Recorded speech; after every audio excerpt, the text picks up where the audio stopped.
question that I get asked a lot is like, what's my favourite crystal? And I find it quite a hard question to answer because I feel like it changes all the time, and I have like certain crystals that I can actually marker as to ones that have supported me at certain phases of my life, and like ones that have gone back to again and again without realising. Like, you know, when it's like you have got a lipstick and it's the same, you've got 10 lipsticks of the same colour, because with crystals it works in the way that we're drawn, like with lipsticks you know what suits you, that's why you choose it again and again. But with crystals, like, it's because we're drawn to that energy, which is why we choose it again and again. And we can often end up with lots of crystals that are the same, like same but different. So it could be lots of amethyst, but in just different shapes, whether it's in a natural form or whether it's in a tumble stone or in a necklace or in a ring. So for me, like speaking about amethyst, like that's one that I kept kind of like coming back to again and again when I was overcoming a lot of anxiety and overthinking things. This is also known as like stone of spiritual awakening. So when I was developing my meditation practice and doing more kind of like witchy and mystical things, learning more about reading the tarot, like amethyst was the one that, again, like subconsciously, it wasn't like, oh yeah, amethyst is good for that. I just kept finding myself drawn to it.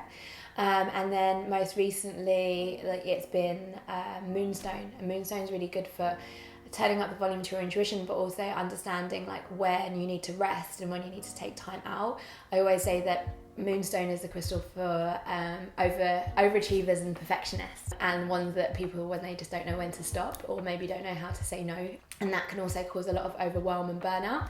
So moonstone was one that I was working with to really help me find more balance in my life, because again, when we want that inspiration and we want our intuition, actually our intuition comes to us like in those spaces in between, like when we're not quite resting but we're not quite doing something. So learning that actually it's safe not to do everything because like we're already doing enough. And then rose quartz definitely is one that I think most people have got in their collection. You come back to it because you can never have enough love, can you? So with rose quartz, I've got in my bathroom, I have one piece of rose quartz in each corner, and what that does is it creates like a crystal grid of rose quartz energy, so that whenever I'm getting in the bath or the shower, I'm really just stepping into that energy of love. Because again, for a lot of us, we can be so critical of ourselves and our physical appearance. So for me, stepping into that energy, like when I'm naked getting in the shower, I've had a long day, I'm really stepping into love. So yeah, that's a top tip. Rose quartz isn't just for in the bedroom and in your bra.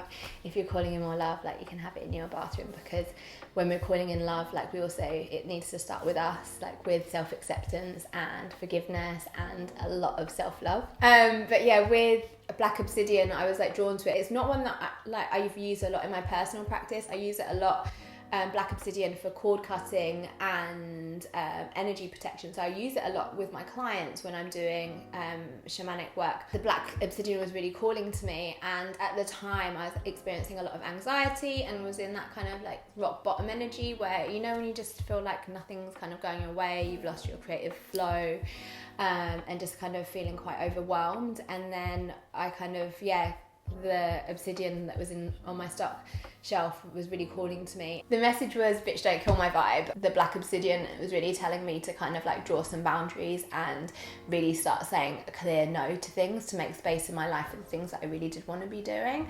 And it just helped me feel so much more empowered and a lot stronger, and it just cleared up some issues that I was having in my life that felt a little bit conflicted. So yeah, like with favourite crystals, I have different ones all the time. Or actually, one that I've been getting to know is called Cheetah Jasper. It's not one that I've seen around a lot, so I don't know a lot about it, but I was drawn to it when I was like buying some new stock, and it's really good for, what I've read about it is like being in the right place at the right time, which is really cool. And when I've been using it, I've been keeping it close by, and I keep bumping into like people that I haven't seen for ages. It's really weird. It might be a coincidence, but then like I gave a piece to one of my friends recently, and while we were away, and like, yeah, again, we're in the right place. We literally got to a restaurant at the front of the queue, and then because we were asking for a table for like 20 people, we hadn't made a reservation, and they were like, yeah, but as we kind of had just asked, there was a queue of about 10 people behind us. So again, like if we'd have been like 2 minutes later, we would have been like at the back of that queue and we wouldn't have got that table for 20 people. So yeah, I think Cheetah Jasper is like a good one for me at the moment. The way that I see it is not really about having a favourite crystal, it's just kind of like really giving yourself space to get to know the crystals that you're drawn to, like repeatedly at a certain point in your life.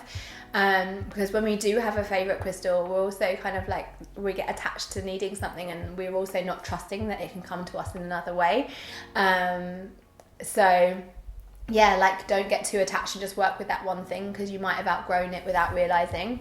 So trusting what crystals that you're drawn to, even though it's one that's not familiar or maybe not the prettiest one, and just maybe take yourself on a little date with your crystal, meditate with it and get to know it.